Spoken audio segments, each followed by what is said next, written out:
Ladies and gentlemen, pleasant good night to you all. Let me take this opportunity to welcome you to this another Saudichress show, and I hope that you have been having a very good week, a very entertaining week, especially for those Argentina fans who I believe are still celebrating getting another World Cup. How you doing? Not bad at all, sir. Not bad. Well, I'm good, sir. So we are live. So let me just give. All right. So again, people, I want to welcome you all to this another episode of the Saudichress show, and I promise that this afternoon, tonight, will be a very, very good show. One that you will all remember some time to come. I am actually getting a feedback. I'm not sure where that is coming from just now. Um, Let me just double check this. So, yes, it seems like. Mr. Gordon, can you check if you have another device on? No, sir. All right. Okay, all right. So, tonight's show will be as suspected, one that we are long in waiting for. We have a guest that many persons have loved to see and love to hear from. And so we won't take long before I carry or take Mr. Gordon. And so, people, I want you to help me to welcome our guest, Mr. Merron Gordon. And Merron has worn many hats over the years, still wearing a lot of hats, I believe. And this is a complete sportsman. And let me just give me 1 minute. Let me double check this. 1 second, sir. I'm getting a real feedback. Let me just check to see where this is coming from. Uh, Check one. Check. Are you hearing a feedback, Mr. Gordon? I hear kind of the sound not coming across, not a feedback, but the sound just not coming across. Not clearly what I'm hearing. Sort of muffled. Yes, but it's better now. Okay. All right. So still on my side. Check one. 1, 2. Wow. It sounds really bad on my side. I'm not sure my viewers. Can somebody in the on set just give me a thumbs up to see if you are hearing clearly?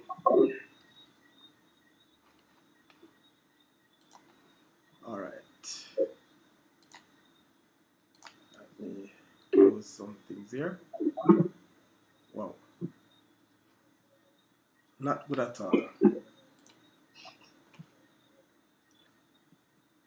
Check 1, 2.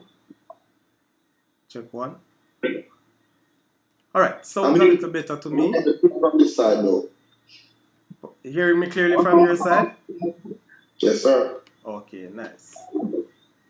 All right. So again, people, welcome to this show, and we have with us tonight Mr. Merron Gordon, coach of the National Under 17 team, a former assistant coach of the Senior Reggae Boys team.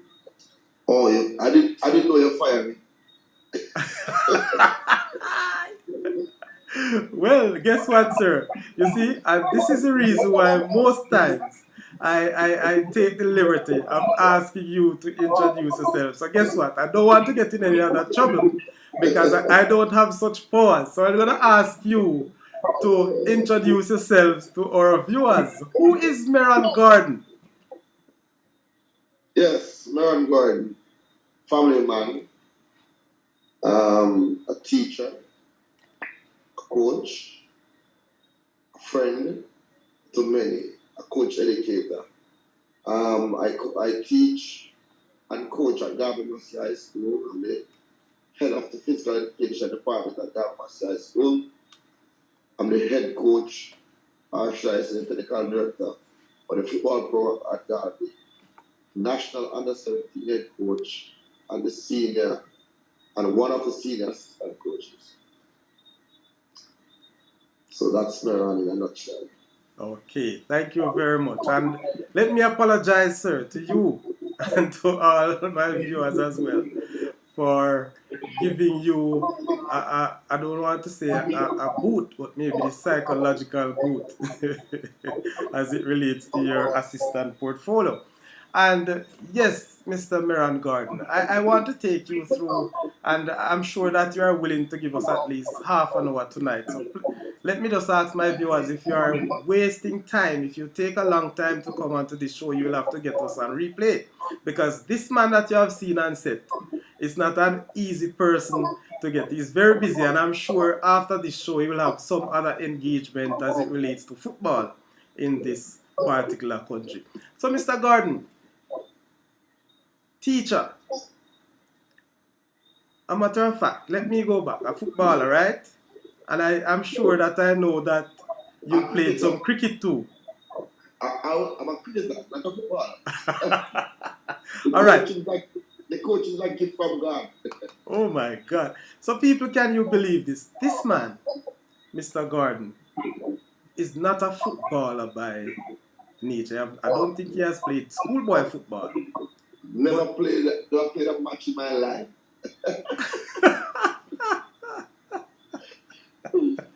Sir, I do remember, and I know that you played the cricket, but the fact that you have been so successful in coaching football, I really couldn't believe that you have never played the game. I've never played a match in my life. Wow. Sounds interesting. Yeah. So, Mr. Gordon, where this whole football coaching inspiration comes from? I think after leaving Glenroy High School, I got a scholarship to Howard University, and then I was preparing for college or university at the time, and the bombing took place. I got a engineering scholarship. The bombing took place, the 9/11 bombing, and then they canceled all scholarship for engineering students that year because they said that the bombers were foreign students that were pursuing engineering. Oh. So that scholarship didn't work out. I came back home. I was very young. I left Glenroy at age 15. That was back in the time when I don't come on a chance.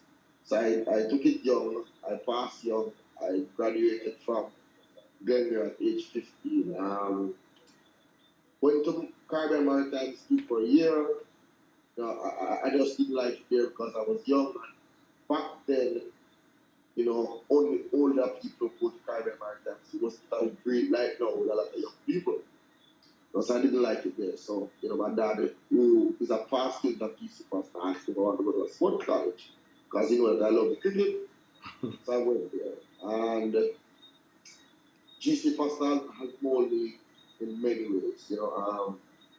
I think that was one of the best decisions I made in my life, because to do something that you love and get paid to do it is something else, And GC Foster taught me to coach, not necessarily football, but taught me to coach.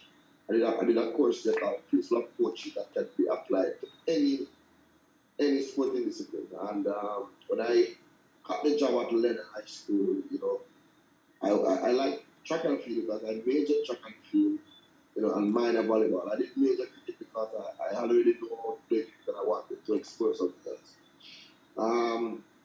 However, the HOD at Lennon at the time asked me if I could coach the girls.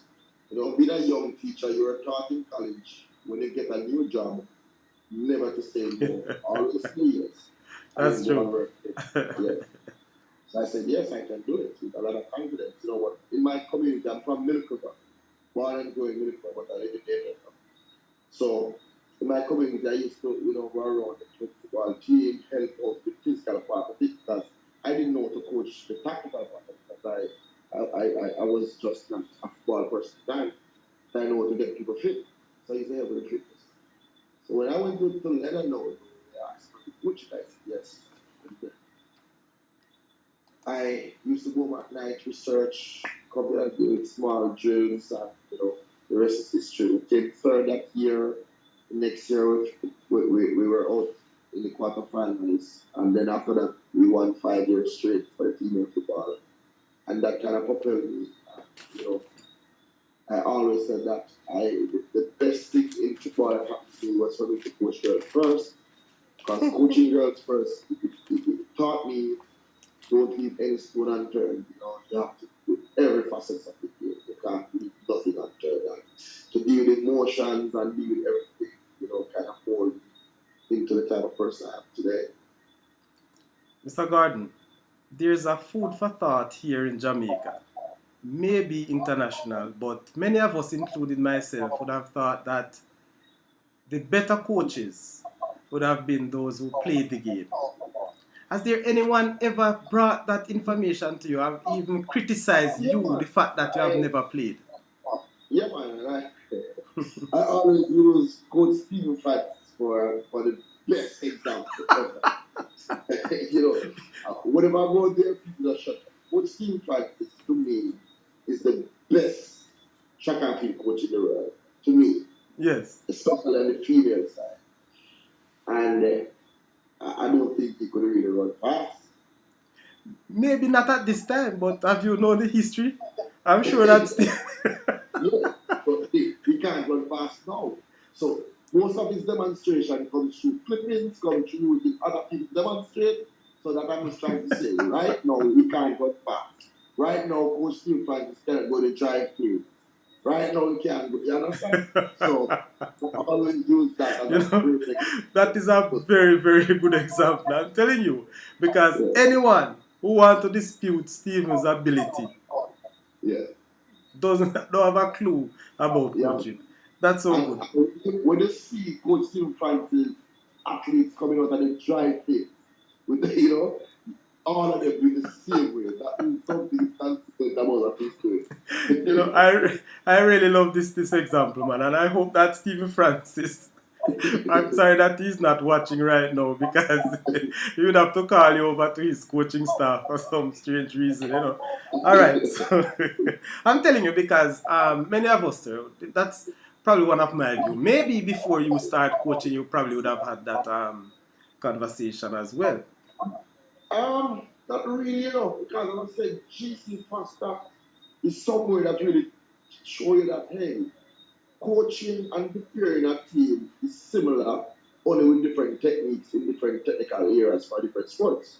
So, as I said, the science part of coaching remains, and that is the part that I think really propels me, studying the science part of sports. How to get people fit, how to get people thinking, how to get people working hard. So things like those, how to get your team to peak at the right time. So things like those. Quickly, did you won the girls' football competition at Glennon? Right? Did you win the girls' football competition at Glennon? Wow, yeah, man. I won it 5 years now, bro. We won it Okay. 7 times in 10 years. I just want you to say it, because I'm so much afraid to shout you one of those years. Yeah, yeah, we won But five in a row, and then we got a break and won 12. you So could, it was 7 in 10 years. oh my God, people, these are things that many of us even didn't remember or don't know about Merron Gordon himself and where he started his coaching career. But then after girls football, you have moved to the boys aspect in Lennon. That's a story by itself. I think it was 2008, the boys at the time went to the principal because I was doing well with the girls. Okay. And they went to the principal and they asked, can Mr. Gordon coach us? And the principal called me in a meeting. That was interesting coaching boys at the time because I was doing well with the girls. I was like, so I wasn't really, I was young, I wasn't too greedy to want to do both. Right. So while they asked me, and I said yes. And then bam, 2008 semifinals, that was like, okay, so I'm not for this too. Then bam, 2010, the Akasa Cup finals with Russies. We all know that went. The guy Yes. used his hand for the ball. Mardana, favorite Mardana, eh? Yeah, man, we lost. But for a school like Lennon, before football, a lot of people didn't know the school, didn't know where the school was, in the hills of Moko, and we kind of changed the whole thought of Moko, in terms because with so much success and so much girls leaving out for scholarship all over, it was very good for us at the time.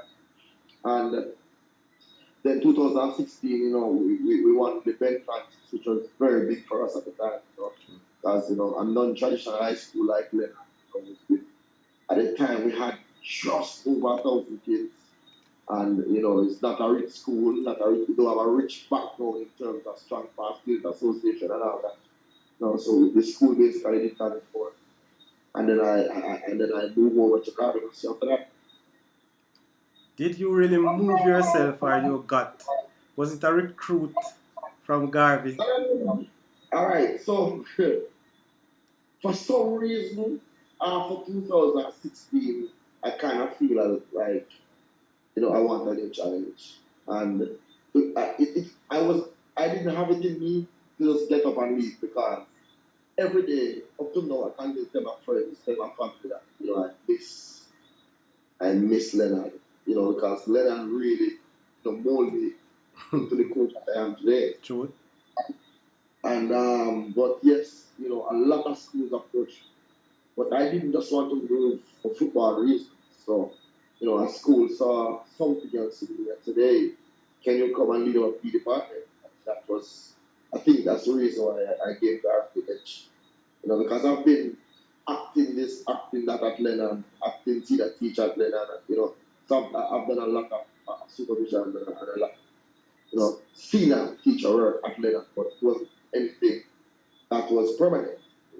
And at the time, Garvey was losing, or should I say, the HOD of the school was retiring, and they saw it fitting me to come and lead the department and also come and lead the football program. So that kind of gave, Garvey the edge at the time.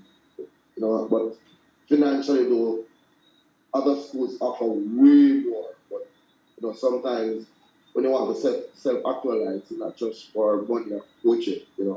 I'm a teacher, one day probably want to provide 6 on a bricks for. Wow. Very, very interesting there. So, you actually answered a question that I wanted to ask. You said that they asked you at Garvey to come and lead the P department. Was that your main interest or really coaching? No man, so they wanted me to coach, but they know that coach alone wouldn't get me there. Okay. And a lot of schools, and it was at the time because I just wanted to practice, young upcoming coach, people see the potential a lot of big so-called quote unquote big schools came to me and asked me, but after putting all the pros and cons on the table, I said I think I want. And because Ghana Pastor is about 5 minutes from where I was born and grew, it was like giving back to my community. Okay. I know a lot of people down there, a lot of people down there knew me. So yeah.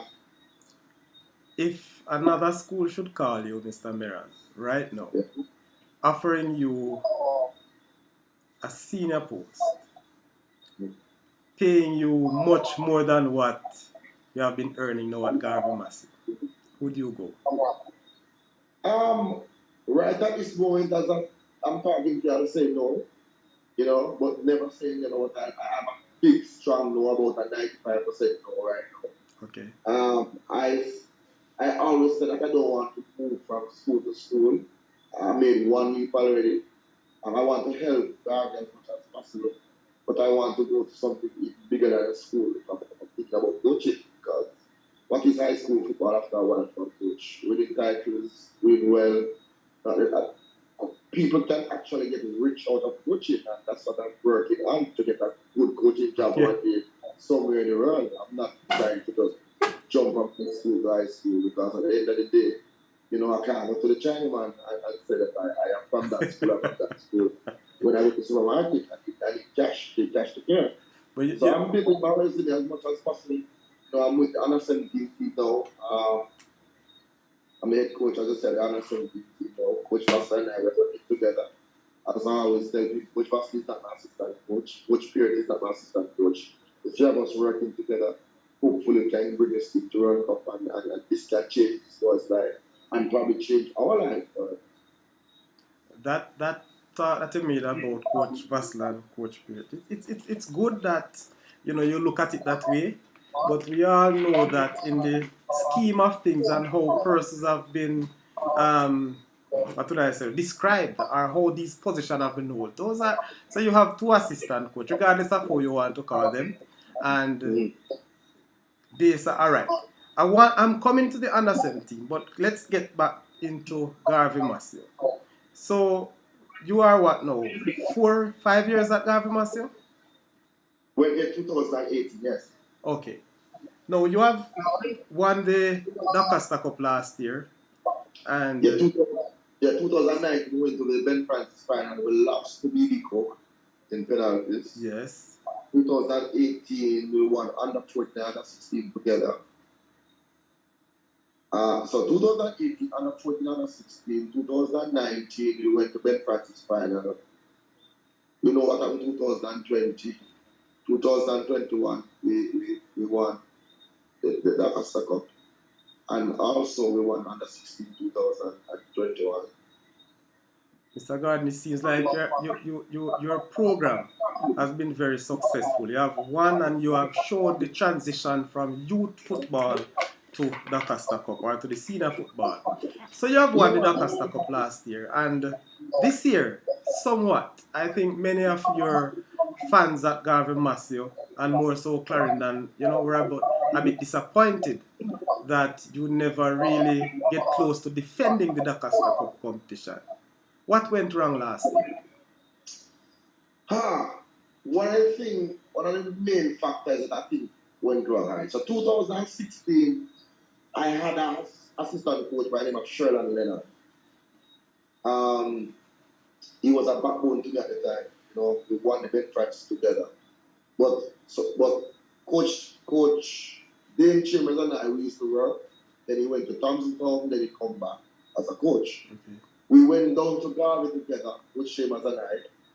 When I got the job, he came with me as my assistant coach. This guy knows me inside out from 2019. He knows what I like, what I don't like.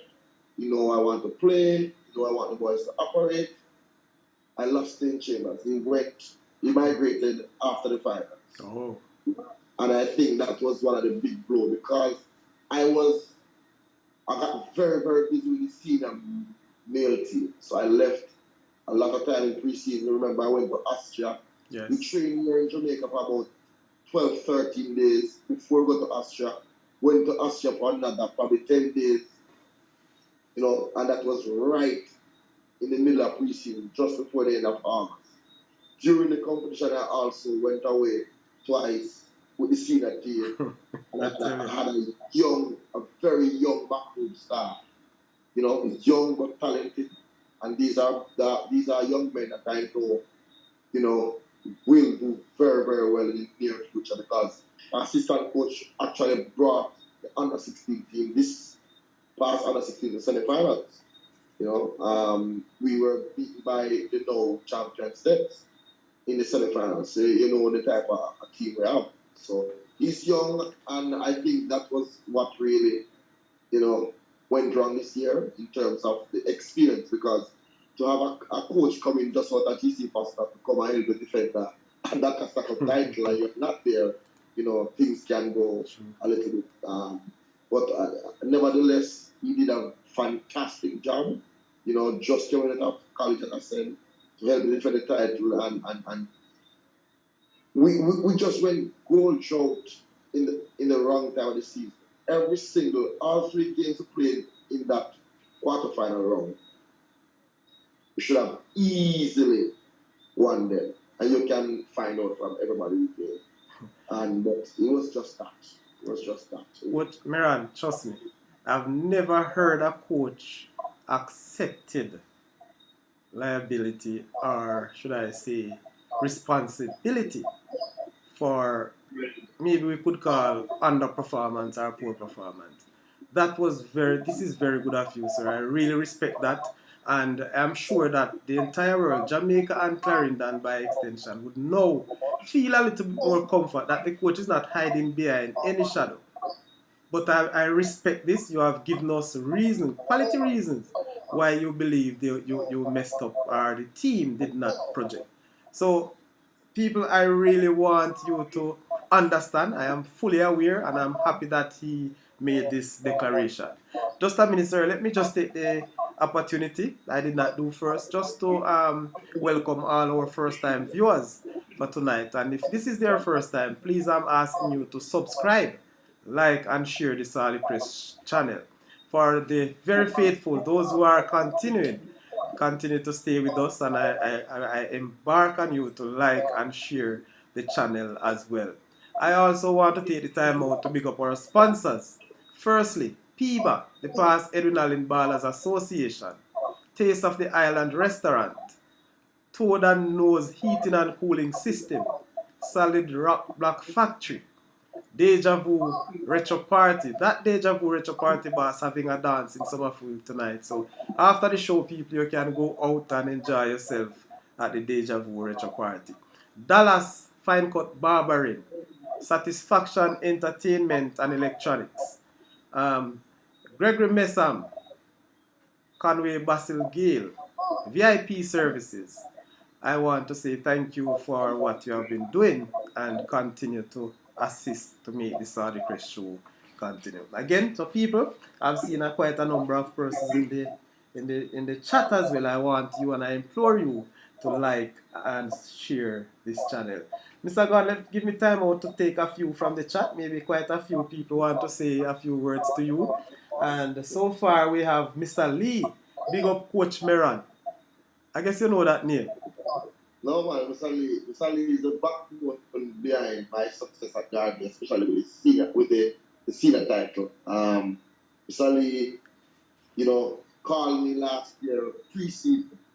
I think it was early part of the season and said, Coach, what do you want us to do to help you to win this title this year? and the rest was history. Oh my God. Big up yourself, Mr. Lee. But I'm on fears that you need to call Mr. Lee, man. Come, the WhatsApp number is here on screen. Please call. Alright, so Mr. Donaldson. Good night, big up Mr. G. Yes, man. Mr. Donaldson is the manager for the Edwin football team. Maybe he might try to show off by you and tell you big good night, and big up, I wonder so. Mr. Lee again, what went wrong with the game against Edwin? You hear that, Sir G? Mr. Lee's asking what went wrong with the game against Edwin. What went wrong? Edwin won.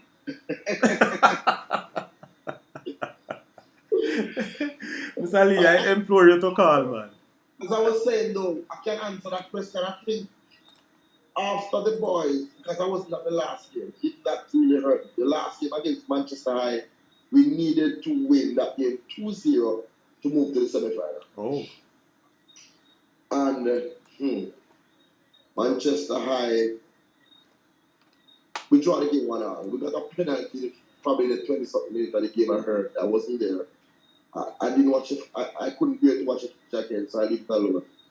And we missed the penalty the 20-something minutes. Just imagine you want to win again 2-0 and miss a penalty. Yeah.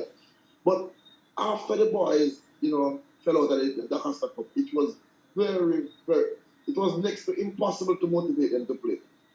They just didn't want to play. They were so disappointed because we know we had the team to defend the title. I saw Clarendon College early in the year, and I said, this can be a Clarendon College Derby Master Finals. And, I don't know if you know about the Cubans, but they are not. Clarendon College and Derby Master, that's always a big and good match. Yes, it's not a school, not a school that anyone would think that they're going to be scared of or anything like that. I always close to a lot of the Cubans, so I understand that and I know the passion. Yeah, man. Again, TK experience, good night, blessings, bless up yourself, TK. All right. We have also Tariq Robinson, my brother Gibbs. Continue the good work, sir. Respect Gibbs, man, and continue to help us to let this channel grow. And you can call in if you please, Gibbs. And Gibbs' call is actually coming out of Bahamas. All right, so yes, Sir Gordon, you see how life goes. We have actually gone almost 32 minutes already, and we I tell you, this is really going. Sir G, we are using the Zoom platform. I've given 40 minutes. In the another 7 minutes, we'll go out. I'll ask you just to rejoin it once you cut out, please. All right. So let's continue our show. So we have enough for Garvey Massio. Whoever want to ask question can continue. So Garvey Massio, I think if my memory serves me right, you have coached the national female team. Yeah, man, I coach a senior. The senior national female team. Under 17, under 20, and senior. And when did you start your national setup with those girls? Wow. I start with females, I think after my second female title at Garbage, that will have been just about 2008, 2009, somewhere there. Very good, good. Merron, he used to say, the first time I met you, I was introduced to you by the late Gladstone Hutchins. Oh my God. And I know you understand it's my very good friend, and I'm sure he was very close to you. May his soul rest in peace. Was one of my men. Yes, so I do understand, and I know where you're coming from, the sort of principles that you put in your job as a coach. Now, schoolboy football, we have just concluded the 2022 season. Your view, sir, I'm just going to ask you generally. What can you compare the standard of the schoolboy football now compared to yesteryears? What's your take on that? Wow.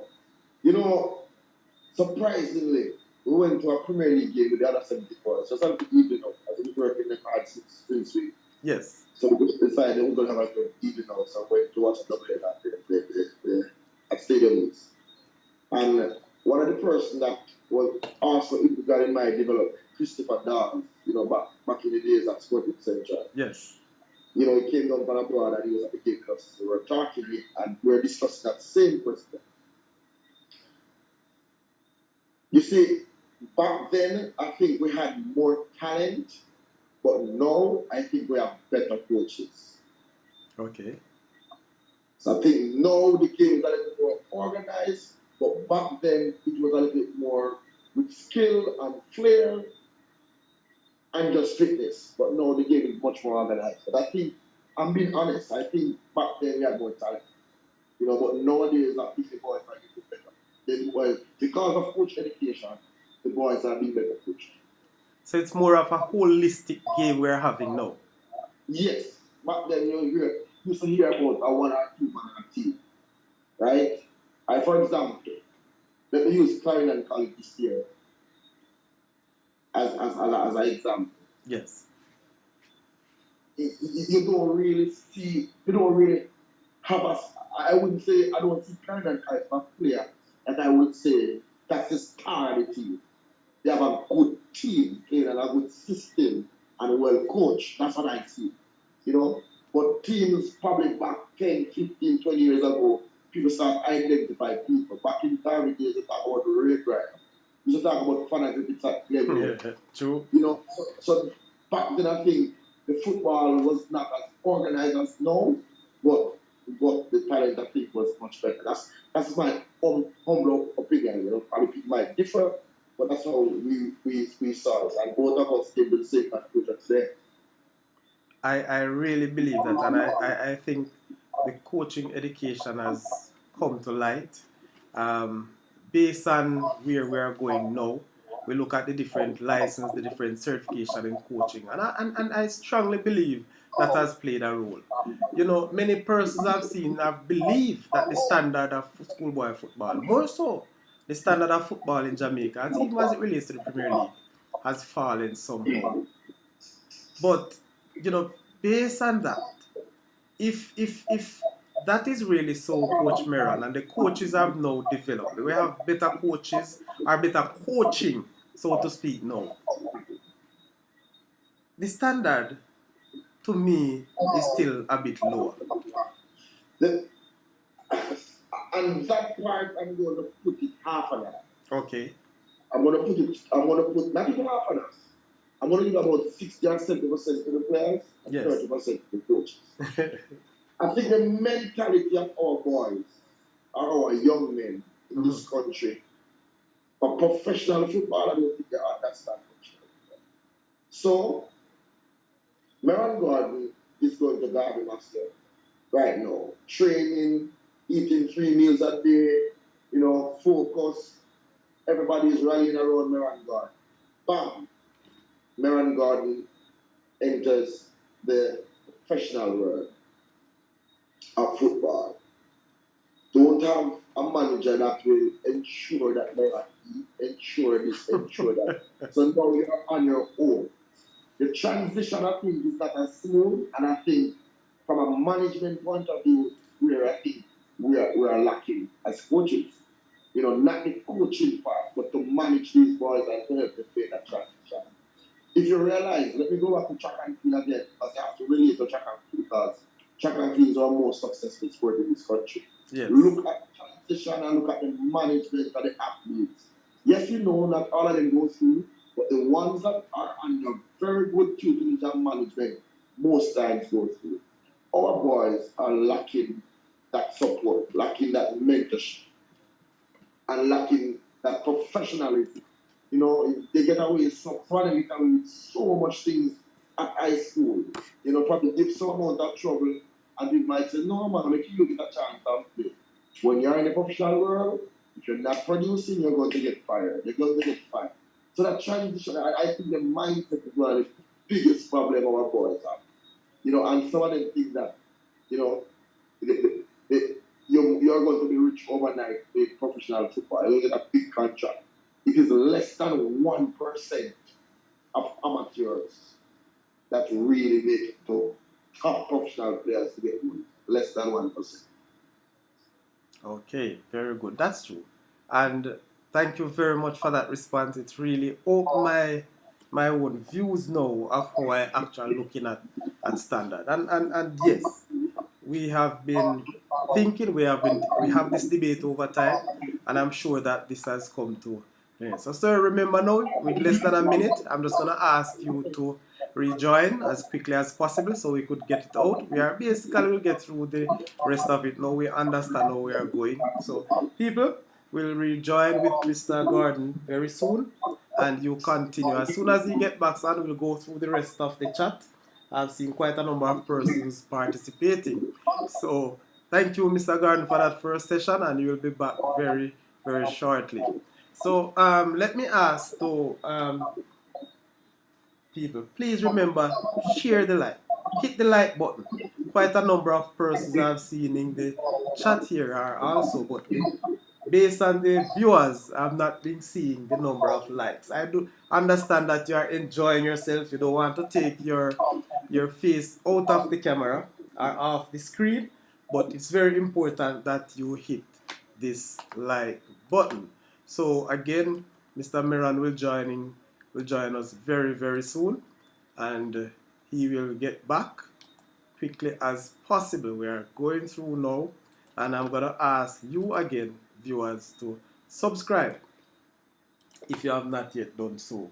All right, please do. It's very important that you do that. This is the way that will help the Saudichress show to grow. And if we continue to grow, we continue to bring you very, very interesting and very knowledgeable information that we all would want and love to see here in the world of sports, education, and entertainment. So I'm sure Mr. God will join us very soon. I've seen a little flash. So until he comes, I want to say to you again, thank you very much. The numbers for you to call on WhatsApp, 876-501 or 876-501-6625 or 423-8454. These are the numbers for you to call to share with you or to share with us in the WhatsApp call, ladies and gentlemen. Again, Mr. Merron, thank you very much for rejoining. Yeah, man, no problem, Or man. should I say Mr. Gordon? Me just like the name Merron, you know, is what I associate you with. But maximum You can, respect, man. To say Mr. Merron. you can call me anything, man. Good. What's your alias, Merron? You must have an alias coming through school. Mr. G, Dan G. Yes, and the boy start with Dan G. Okay, That's probably how strict I am with Dan G. but you don't want to give us the high school alias. Me realize. No, memory, secretary really develop those.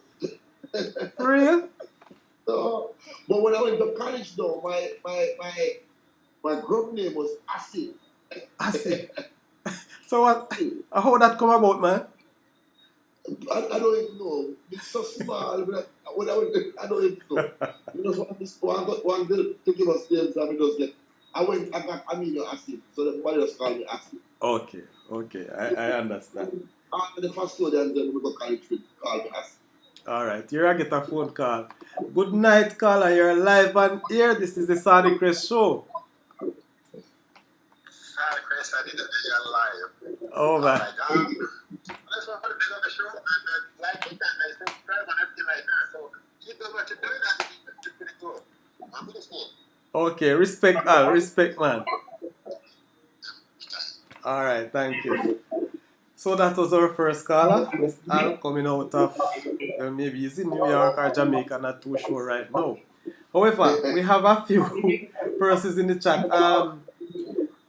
Terry Robinson, my brethren Gibbs, want to say a point to highlight is that some of the greatest football coaches have never played the game, or even if they do, to any high level. That is true, and that's why many of us question some coaches, but it's the reality.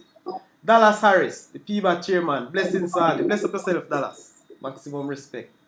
Gibbs again. Please ask him. So Gibbs want me to ask you this, sir. Please ask him if he has any intention of coaching any of the brand name high schools, the Clarendon College, the JC, the KC, etc. I am turning Garvey into a brand. What an answer! Big man. Listen, you come like you get these questions before, You hear that, Terry? Terry, call you. Whatever you hear the man answer. The man is turning Garvey Massey into a brand. I can tell you, that is very good. Alright, so we continue, Mr. Garden. Alright, so football, I've been going around, I've been coaching quite a lot. And now you are in a very hot seat. Not just because you are the coach of the National Under-17 team and the assistant coach of the Senior Reggae Boys setup. But let me ask you though, as it relates to the Senior Reggae Boys, what's going on now, presently, with that program? So I think the new coaching staff is going to take off fully in January, 1st of January. And we're going to prepare for the Nation League game against Mexico in March. Okay. So that's what's really going on now. So it's just a transitional period, Alright, so we are sure to see Merron in the assistant coach position come January. So I know the coach brought with him, because remember, he and I worked twice already. Yes. Yeah, we work in Argentina and we work in Cameroon. And, we have great dialogue, so I don't see that with them, but, football. I am hoping, sir, for not just for your development, but for the development of football.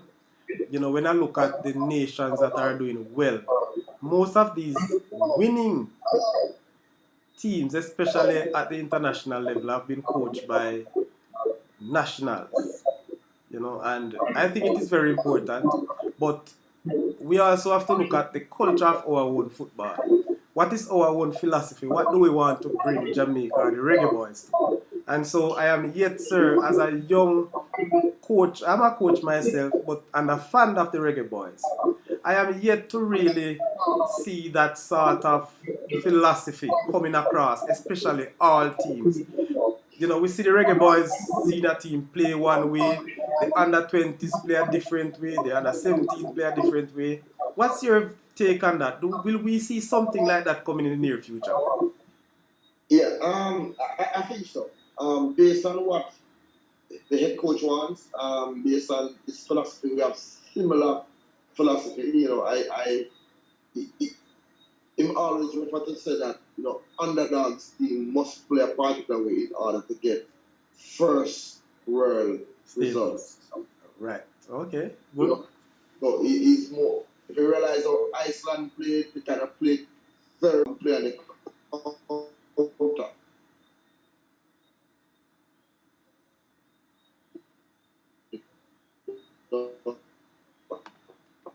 And Wow. Seems like Sergi having some challenge. that is the same thing with philosophy. You hearing me? You were muffled a while ago. It seems like you go in and out. Could you repeat? You're clear now. What was the last thing you heard? The moment you said that was what the coach wanted, you mentioned that he said that an underdog team will have to play a particular way for them to get first world results. After that, nothing clearly. Yeah, man. So he's a more of a disciplined and organized coach in terms of how he play and try and play the counter. And he loves to use two strikers, you know, but depending on what I have, I might use one, I might use two. But the philosophy will remain the same in terms of how he wants to play. Because he and I have similar philosophies. Okay, very good. Very good. So the fact that the philosophies are similar, and now you're with the under 17 team, still with the senior team, we should expect. And so, sir, I don't know about anybody, but I want to get close to Jamaica football. Somehow, I'm looking for the transition. I've been listening especially to the president of the federation that he's sure that the Reggae Boys will be in the next World Cup. So I'm not too sure is that we are seeing a sort of strategic way of qualifying, or is it because of our three nations in the CONCACAF region here are playing host? So maybe, I don't know, because there are three teams. But I'm not sure. I should ask you though. That comment that I just made, is it that all three teams would be automatically qualified for the World Cup? Yeah, man. Canada, Mexico, and USA. So how many other teams will be in qualified contention for this from this group? Remember, United 2026, I think, is the World Cup that they're trying to go by numbers, right? Yes. So I think we'll have the same amount of teams qualifying. So the 3.5 spots. The 3.5 spot. So 3 had already qualified. So am I to understand it's half spot leave? No. We still have another 3.5. Yes. Okay, so now I understand. But sir, you know, it's well good and very looking good, you know, mighty that we will qualify, but we still have some work to do, and I hope and pray that we will make it through to that level. No. Yeah, I think we'll go to the next World Cup. I'm very, very optimistic about, you know, going to the next World Cup. And, you know, to go to a World Cup that is in our part of the hemisphere also is important to us. You know, because we get a lot of support. They know the Reggae Boys is a big brand. You know, so to make it to that World Cup and be so close to Jamaica, I think it's going to be something very good for us. Yes, sir, and I'm pushing my luck because I want the Saudichress channel to be a part of the Reggae Boys team going to the next World Cup. And I'm sure at some point you may very well have to help me there. So please share this channel, sir. Ask your friends and colleagues to subscribe to the Saudichress channel. You know, I put my channel room tonight. I promised myself from about a year ago that I would never come on this show again. Because, how should I put it now? It has anything to do with arrogance or anything to do with cocky, But I think COVID was one of the best and worst that happened to Jamaica. Everybody get a camera, put in front of them, start them a blogger. And most people who are bloggers are cowards because they can stay behind a camera, stay behind a phone, and class and cuss people. You know, and Yes. I made that. It was Coach Bass who told me who you are, and I went into background search for myself. It's the only reason I came on this program. Thank you very much, man. And sir, you can count on the Saudichress. A lot of people were upset with me because a lot of people asked to come on similar programs like this, and I said no. You know, people, you see, that is the power. That is where Saudichress show is going. And so I want to again publicly say thank you very much for accepting this interview, sir. Thank you, thank you. And we're coming out. We're coming, and we're following the Reggae Boys. We're following the under 17s, and very soon you will see me at one of your training sessions. Hey, you see me in that position like this, sir? Yes. It's a lonely place. True. Very, very lonely. That is true. And you see, when you're doing well, everybody says, no man, you like go work with the Reggae Boys. You say you reach there, you don't hear from somebody the same people. you know, being a leader and being on top is a very, very low. I know. I have been there and I find myself in lonely space, lonely times too. And yeah, man, I'm making lonely decisions. Of course, that is how life is. And the truth about it is, if you always have the company, you will not have the drive to go much further. No, you know, so nothing. I've developed such a thick skin over the past 2 years. It's unbelievable. You know, sir, I probably have some viewers that don't want me to go down that road, you know. So that thick skin thing, I understand, and trust me, we know that sometimes we have lost many friends because of making decisions. And we all know when we make decisions, it has to be not personal, but it's for the good of the cause, especially working in an organization or an institution. So that's just how it is, you know. All right, so now, sir, I can't help but dive a little bit into the national under 17 setup. That is what is happening now for Jamaica. How many players do you have in your camp at this time? So before I answer that question, let me explain the process. Okay. All right, so starting last year, I think it was May or June, I started going around the island looking at players. Okay. I know we wouldn't have the money to do long camps, but I at least wanted to do the core. Okay. And I think I look in total, I look on over probably about 300, 400, 500 boys in total. I see boys from all, because when I go to some trials, you know, if I say under 17, I 12-year-old might turn up. This is true. Yeah. So yes, we look at a lot of players and we narrow down the players that I saw locally to a first 32, right? Mm-hmm. I brought those into camp and I went abroad week before last. Spent a weekend in Miami, Florida, and we looked at about close to 50 boys over the weekend. We picked out some from there. I think we picked out about 7 or 8. Okay. We brought them here, mixed it with the bunch we have, take them out. Another set of foreign players who showed interest, we brought them this week. Oh. Bring in another set of local boys. So we're still looking. After Friday, I'm finished with looking. Come January, we're going to put in the camp 32 boys that I think we need to train as hard as possible to make the biggest work. For clarity, are you saying the first set of boys that you started out with, they are not in camp now? Some of them are. Okay. Because, for example, now we have about 12 foreigners come to tryout, right? Mm-hmm. So we have 12 foreigners and we want to make a core to make a camp. right? Yes. So we brought in some of the locals to make a team or to make a squad for the camp. But the squad that is in now is not the squad that will go into Guatemala. Do you understand Okay. what I'm trying to Yes. say? Yes, man. I understand. We're still looking. Okay. And I heard they say, when I said about 12 foreigners are here.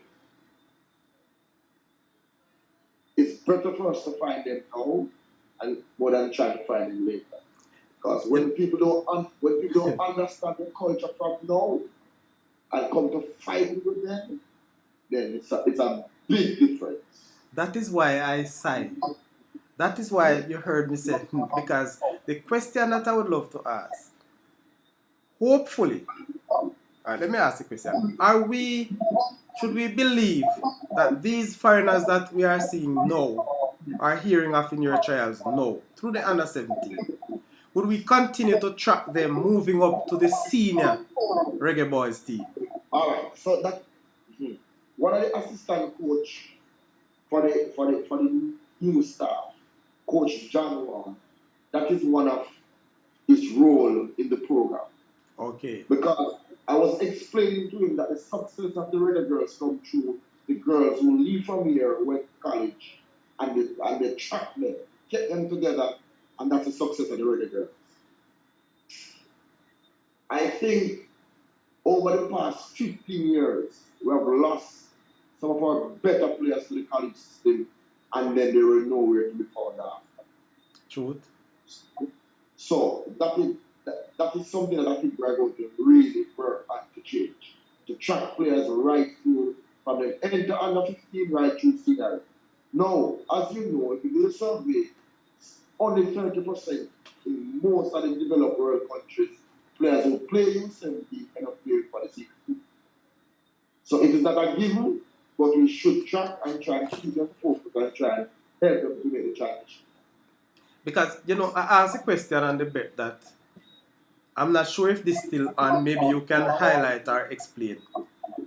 That when you play for the youth teams in a country, you probably can be eligible to play for senior team in another country. Yeah, man. As long as you're not senior cap, you can do. Right. So I'm always looking out to see if we have some youngsters who came here and then, you probably see them playing especially for US. I think we have at least one, Jamaican contingent, or should I say a Jamaican by some level of nationality playing for the US in this year's World Cup. So, that is the sort of thing that I'm expecting or looking to see. Because I am of the view when you get these reggae boys, the senior reggae boys coming here for camps and so on, the culture itself will be a factor, hindering factor for them to fit in immediately. So as you alluded to, if we can get them in early for them to climatize and to start learning our culture, that would have been a plus for us and a smooth transition from the land level to the next. Last night I had a meeting with the foreign based player, as I want them to understand how serious we are about this. This is not a holiday camp. And I was telling them that whoever make it in the 32, if it's one, if it's all, whoever make it in the 32. Yes. When they come back here January 5th, they must know the national anthem. Because if any Jamaican go to the US and want to become a citizen, you have to learn the national anthem. Truth. And you have to go sing it to get the people in book. So, right? This is no joke. I love that, man. This love that. Joke. And I think it's a teacher in me why I want certain things to happen for us. I hope everybody is on that same accord like you, sir. Well, I know for the under 17 how we're doing things, and these boys under 22 a year and a half time. So hopefully we can continue the transition and track them right. Okay. So, Mr. Gordon, if I should call you tomorrow and said, I see a little youth, a 15 or a 16-year-old youth who I believe can get a look in, how would you deal with that? I'll answer it this way. Somebody called us yesterday about a player they saw. A matter of fact, somebody who play on the radio went to play with the evening ball game. Mm-hmm. I saw you and call one of us, and the boy was here this morning training. Okay. Yeah. So that But means the, you are still but the thing open. about it, though, sir, it have to stop somewhere. That's why for the past 2.5 weeks, we open the door and say, anybody, come let us see you. But come January, we can't continue to look. I The agree with only that. place that we can look at after that, if you find out a 15 or 16-year-old playing the Premier League or the Championship, you just control because those are high level players. Yes, But that's true. apart from that, we cannot continue. And we will miss some. Remember, I know, we miss Leon Bailey as a youth player. So we will miss some. You can't find everybody. And that is true. That is true. But you know, it's good because sometimes you see, many of us out here would have thought that, you know, once the coach call in a set of players, none of us have that, as should I say, you know, opportunity to give an advice, you know, to the setup, especially when it comes to national setups. Yeah, man, it's a open door policy, you know. The only thing that's not open about this is that we said we want the team to look like a national team, you know. I have a colleague that I know, is Jennifer Morris at Lennon. When I was at Lennon, she always said to me as a young teacher, Merron, wherever you go, you must adopt best practices, True. right? One of the best practices that I read and observe and research about the top teams in the world is that most of the training sessions are closed door training sessions. The federation was to work with people just walking with a camera, two just yourself on TikTok and do all kind of stuff. Because everybody have access to the facility. So what we do now for coaches can just call any one of us and we invite them and sit and watch the session. But for reporters and bloggers, it's not like that. For agents, it's not like that. You can't just pop in on the facility and watch training every day. But for coaches, we open the door because guess what? We want people to see what we are doing. We want people to criticize us. We want people to also come and observe and also share whatever they see with us. Because sometimes we have a debriefing session after. You know, for the past week, I have about 3 or 4 coaches who come here. When we have our debriefing and our reflection after training, we brought them in and we talk because at the end of the day, you know, all of us need to go to let our football be better. 10, 15 years ago, I wouldn't be taught like this because I thought that when you have knowledge, you must hug it up and hide it. True. But then one day I was sitting and I realized that my grandmother taught my mother how to cook rice and peas. Both of them use the same ingredients and the rice and peas taste different. So it's not the knowledge that you give, but the Difference. special thing about you. How you use that knowledge. So I am an open book. If not, I tell people anything, anywhere about the football. Okay. All right. Let me just take a few more chats. Terry is saying that the old saying goes, you can't teach old dog new tricks. And I suspect that he's talking about getting the youngsters starting from that level throughout. Yeah. All right. Shagpoy, yeah man, good night, good night. I have a question for Mr. Gordon. How important is use of the diaspora to squad selection? But I think you asked a question before I spoke. I think I kind of answered that. It's very, very important because all the first world countries are starting outside of their country. So why not to Jamaica? True. And you know that Jamaicans everywhere them go them plant seed. So we can find you can find Jamaicans all in Japan. So anywhere, as long as you have heritage, we're coming for you. All right. So very good. That's a good question, right? And good answer too. RR, big up Coach Vassel, Tutu, Bossy, the real boss. So I hope Vassel are watching up. And I must say to you, Vassel is my coach. Vassel was my teacher. Vassel is still my mentor. Vassel is my friend. Yeah, all right. Big up yourself there, Vassel. You don't know. RR, Leon wasn't missed. He was. Listen, my man. Let me read it here, sir. RR saying Leon wasn't missed. He was deliberately sidestepped according to source. He wasn't what? He wasn't missed out. He was deliberately sidestepped according to a source. I don't believe that. Okay. I don't believe that. That is how I feel. I think he was mixed. I remember, you see, Leon didn't play school well football. That's true. Okay. And to be honest, that is what we used to judge when youth players, right? And I believe that, yes. Yeah. That is, Also from the scouting overseas. yeah, man. Yeah, man. I remember, when Leon was small, it is not like now we have a lot of academies. So when you have academy, the time, you understand? That's true, man. No, when you have academy, your eye kind of pop out. Those times locally, we never really think of. Phoenix was one of those academies that was really, trying to foster the young talent. So I think it was this. But that's why to do a sidestep. The good thing is that he's playing and playing for us now. Oh boy, Leon is that. That is so true.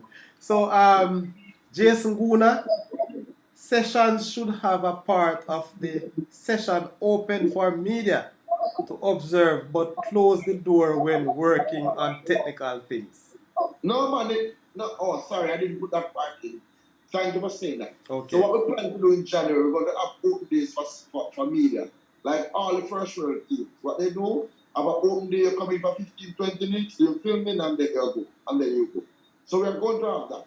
But back in the days, media just pop up at the federation any day, every day. And it's that the media is not the biggest problem. The bloggers are the problem. Because they just come here for a story, not necessarily a good story sometimes.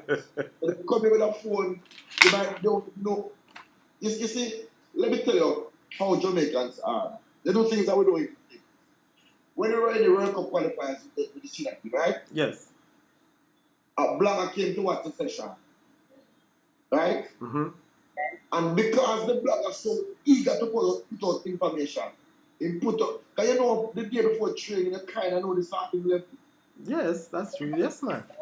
The media saw and make a video and put out Jamaica, not knowing someone give who we are play information. So you see, it's a powerful tool we have in our hands, and I don't think we are using it positively. We use it more curse and tear down people than this show is more of to be honest, so far, this is more of a refreshing and straight talk type of place. It's not nothing to tear down anybody. Oh, that's And what for the bloggers, that's what they are. That's what we Tear down. try to do, because right now I must say to you, sir, this show, it's all about sports, entertainment, and education. Yeah, man. So, right now we are in high seasons of sports, more so football. So we continue. Yeah. And this is what we are all about. It's not about to pull up Merron when he comes on the show, or to dig down deep into your program. No, it's just to give persons information and knowledge of what's happening in and around our beloved country. All right, so Sir Merron, we are going through as it relates to the camping now, and you are saying come January you should have your pool of 32 players that you are looking forward to. And from the 32, we're going to choose 20. Okay, good. So the plans going forward, I know you're not going to share too much with us, but in terms of how things are looking, do you having international games, practice games here? Are you traveling? What are the plans for that? We're trying to line up 3 games, 3 to 4 games. It's always a challenge for games financially. But as Coach Basler and I were talking earlier, I've said that we won't let that be our excuse. We're going to work that we have to know our reality. US reality and Mexico reality is different from a Jamaica reality. True. This is not ideal, this is not how it should go, but we took on the job, right? we took on the job Yes. knowing what it did. So we have to just do the best, use what we have to make the best, But we are trying to line up at least 3 games, hopefully that comes through for January. Okay, very good. What is the size of your coaching staff? All right, so Coach Peart is the national under 15 coach. So automatically he's going to be a part of my staff. Okay. And then we have Coach Baxter as my lieutenant.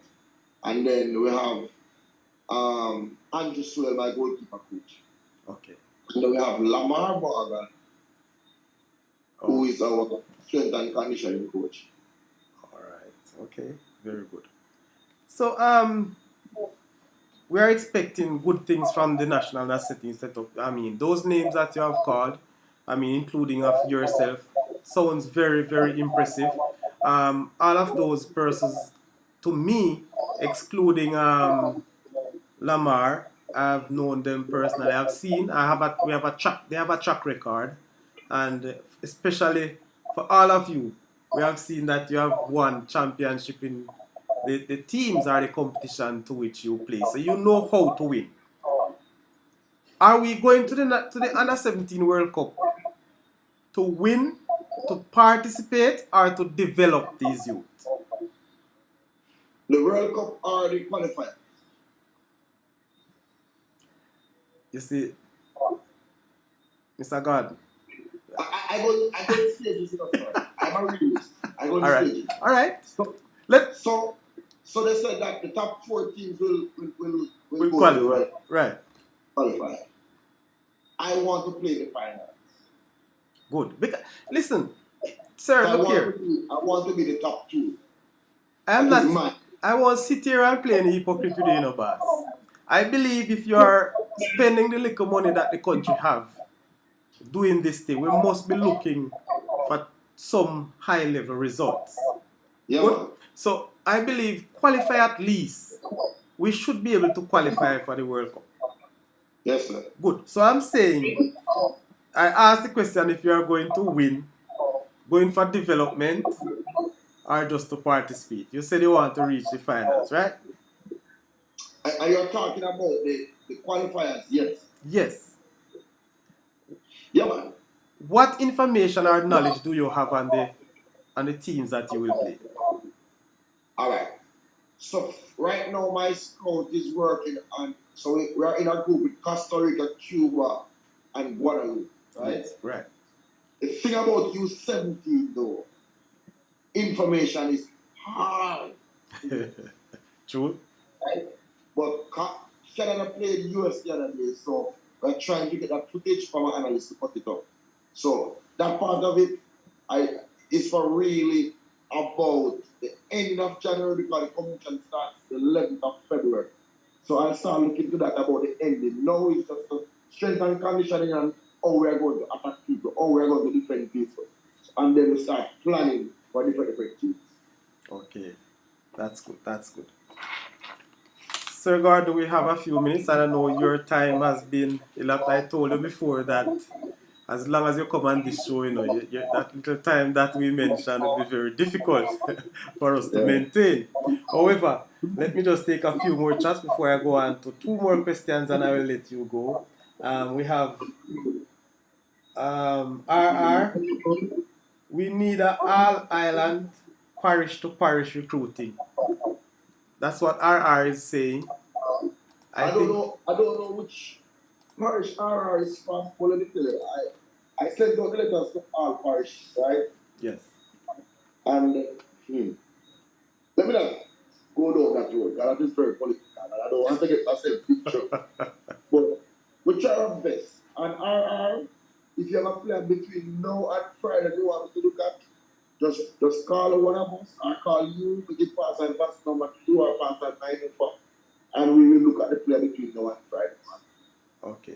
Hear that, But RR. after that, I'm sorry, but we'll have to close the door some. Unless during the time between now and the 5th of January that kid is playing in a competition and I can come and watch it. Okay. What I can say, viewers, I really believe Merron, they have a sort of open door policy as it relates to the recruiting. They're always asking for persons who to recommend. And I'm sure especially the high school coaches have been doing so. And some other club coaches too. Persons who are football lovers have been making recommendations. So yes, the parish to parish, they have been doing that. And maybe not Mr. Gordon himself going into parishes, but they have different people in different spaces that giving the information. Alright, Jason Gunas, control media, JFF affiliated should be okay, as you can control what you put out.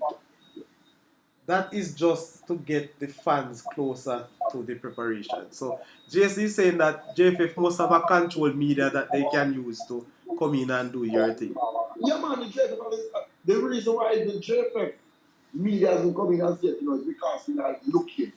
And we don't want to expose everybody to the product to say that you want to narrow it down first. So come January 5th, you will know everybody that's taken to the church what they go from there. Okay. Remember, we're looking at over 100 kids. You can't have every day you come with a mic in front of a kid to do an interview. And you know you're going to go and see my kid. True. That's true. Yeah. Very good. Yeah. So it's not, as I correct you to say, it's not really this squad, but right now it's a squad. Okay.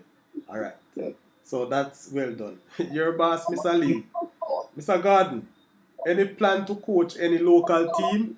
And I guess that is from the Premier League level. Well, that is only if you let me lose my job for the senior team. But no, I can't coach any team while I'm the assistant coach at the senior. Okay. Because whatever my job will be scouting. So I have to be going around to watch Premier League games, to recommend players to the pool. So as a youth coach, under 17, under 20, under 17, under 15, you can engage a Premier League team. If you're doing properly, you won't have the time. So no, I think they don't want us. Okay. All right. Fair enough. And I don't think persons at the national level, any of the teams, should be coaching at the Premier League level. Yeah. It's okay for me to coach at the schoolboy level because these are the sort of development that you want, and if you are the top coaches in the country, you should be able to impart to the younger youth. All right, I was expecting persons to calling. I've not heard only one call so far, and again I like to say thank you for all those of you who have been staying up with us, who have been participating, those who have subscribed and continue to hit the like. Mr. Gordon, I'm going to give you, sir, not an hour. I want it for another hour, but I'm going to give you 1 minute, a minute and 15 minutes to conclude, to say to Jamaica, to say to my viewers and the Saudichress show, your full expectations of the under 17 setup and also for youth programs in Jamaica. Well, I think the future is bright. One of the main reasons I think the future is bright is because of where we're taking coach education to. And with better equipped coaches, we have better young players. This under 17 team, I am really hoping and wish that we will qualify. I think we will qualify. We have a good bunch of boys, and it might just take a little bit of luck to get us across the line, because football comes out the luck. So we have to prepare for that luck. I think we were unfortunate in the U20 to get that win against Dominica Republic, and we lost that game. So we were 90 minutes away from going to a World Cup U20s. And I want to take these boys even closer. Mr. Gordon, I gave you a minute, and I really never want to interrupt you. You are less than a minute left. But sir, if you could just give me another 5 minutes. There's a caller on the line. I'm just going to ask, as I'm sure you want to get through to you. If you cut off, just give me 5 more minutes and come back. Caller, you're live on air. This is the Saudichress show. Yeah, good evening. This show is, I just call it lead. What is Mr. Merron Garden? I want to ask him a few. What is about now? The topic is about on the show before, because I catch it late on YouTube. What's it about? Okay, the Saudichress show, this is a show that brings you entertainment, education, and sports from Jamaica. So yeah, we have Mr. Merron here talking to us under 17 football and also football in general, and the what would I say now, the status of the football in the country and the direction to which he's going. He's also, as you know, the assistant coach for the Reggae Boy, the senior Reggae Boys team. So I want to ask him a question. Is he here? hold your question for a minute. I'm getting him back. Just hold your question. I will tell you when you are to go. Okay. So he will join us in a minute. We're just coming to the end.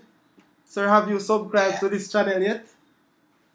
Yes, man, I did it on my phone already, man. Okay. I just saw it lately, when you're swiping up, you saw different. Yes. So just on live and touch it and... Okay. So what's your name? Maurice. Respect Maurice. Horace. Oh, Horace. Oh man, thank you very much. Thanks for calling and thanks for participating. I hope you share the Saudichress channel to your friends, family, and colleagues. Yeah. So we are still awaiting Mr. Gordon. Yeah. You know, people, I must tell you that Mr. Gordon, we had agreed for half an hour. He's very busy, and if you notice, we have gone for over an hour now. So, you know. Sometimes get interested. Yes, I tell you. One question lead up to another and argument start building up. That's how it is. It's strength, that causes it. Alright, so we are back with Mr. Gordon. So Mr. Gordon, Horace is online. Want to ask you a few questions. He said just pop up. And so he saw you on live. So you have to get his voice out here. So go ahead, Horace. He's hearing you. Yes, what I want to ask now, how you feel coaching okay, let me see your team, because he was there with the team that went to Austria and no, he went in Cameroon. How do you feel coaching the local boys comparing to with the England-based players? What's the difference in coaching? I just want to find out something. You want to just tell me the question that he said? Alright, he's asking how do you feel? What's the difference in coaching local base and also with the overseas, especially the English-based team? How do you find the coaching both? Yeah, well, not the mixture, just one. Just one set of local players and alone, and coaching when the mixture after the mixture. I find it difficult with some local players to play with the England-based based on how their system is set up in England. You understand what I'm saying? I think the difference is opportunity, I think our boys have, it's just, as I always say, just born at the wrong place. These English players, they are exposed at an earlier age to first world football. Our boys, some of our boys don't really start playing football until late. And the English players, they know about professionalism in terms of football from a tender age. So they do everything to that manner. Our local boys take a little bit more time to see the professional side of football. Because playing Premier League is not, don't necessarily let you be a pro. A pro operate in a particular way. So I think that's the biggest difference I see with the boys. But everybody motivated to play. I went to Austria to play Morocco and Qatar with a set of local boys. Just imagine a young assistant coach going to a country like that with just local boys. Local boys that weren't training. And the boys reacted well. So that's for me.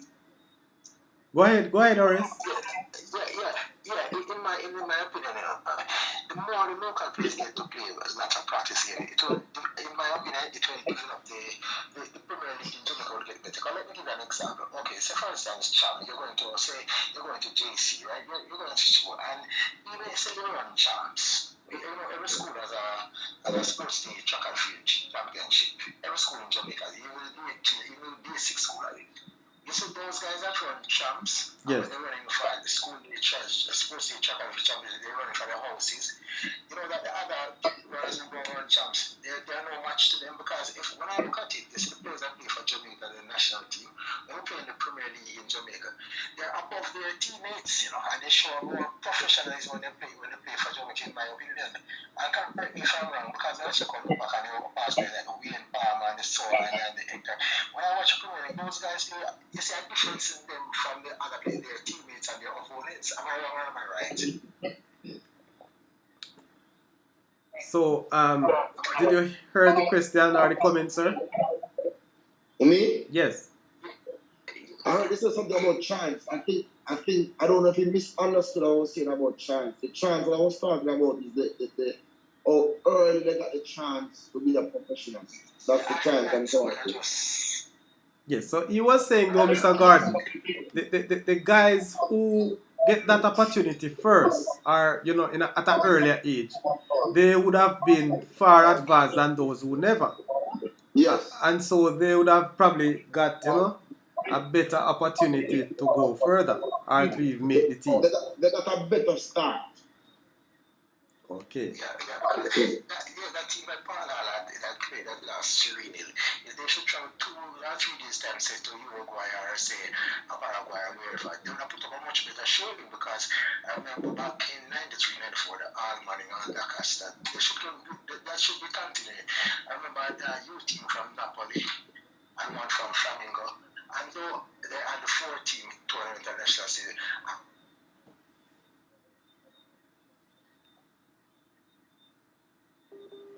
the other games they played, they put up a much better showing because Andacasa didn't get signal from Napoli. They lost 1-0 and Albany lost 2-0 to Flamingo. So I think the more they organize games for the Premier League players in Jamaica get games to play for the national team and more practice against quality opponents, they'll become better. We have to go to England. We can't team up and do it. Because I know the local coach will get their support as the foreign coaches. Okay, so Mr. Gordon, the latter part of the question or the comment, he was saying that I would like for you to respond that the national coaches don't get the level of support that the foreign coaches get. How do you make a response? It's true.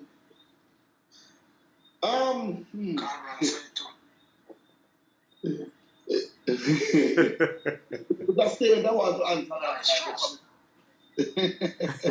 All right. I think that one would have put Mr. Gordon on the spot somehow. The fact that he's so involved, in the program. So I do understand, and I would.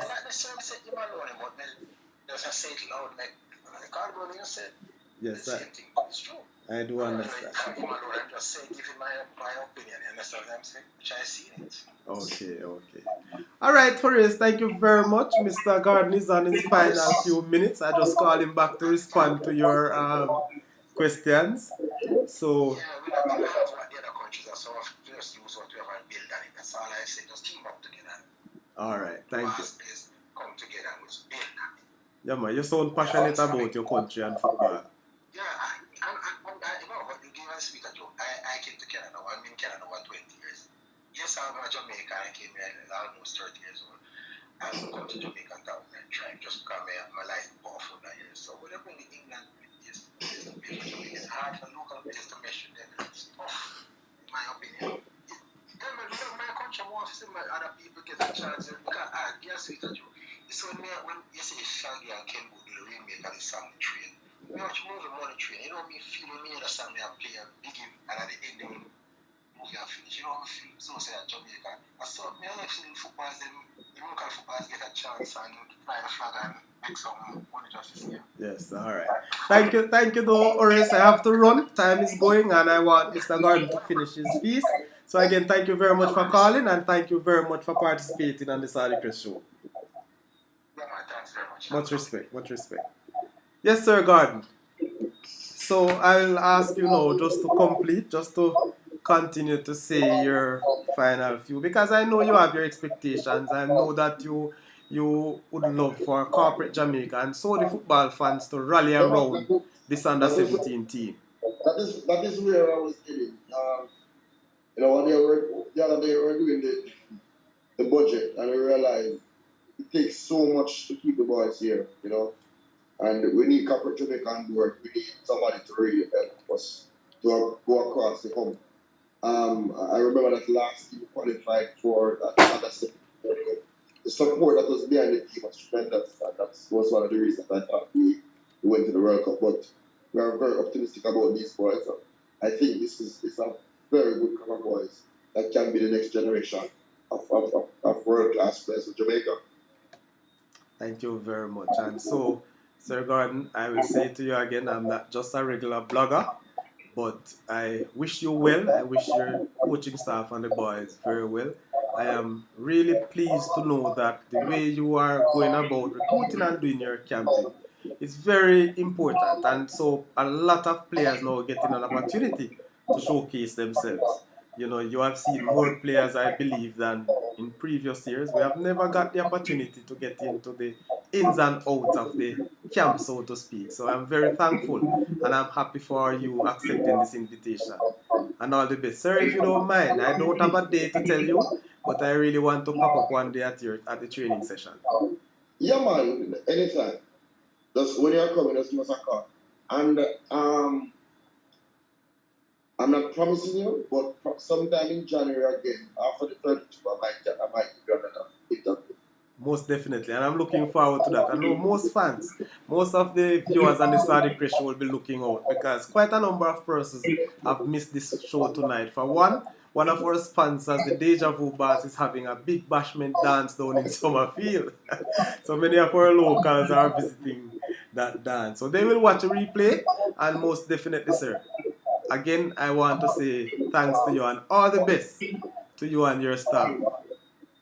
Thank you for having me, sir, and I wish you success for the rest of the year and for the new year.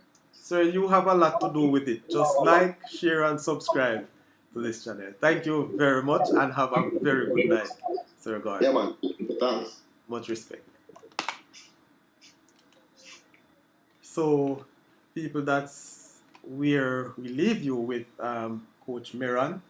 He actually gave us a lot of time that was not expected because, you know, he really, first of all, he has committed to give us half an hour based on his schedule and what he has to do. But however, I know when you come on the Saudichress show, whoever it is, they found much interest and love for this show and the participation of the viewers, both in the chat and for those who call. So I do understand.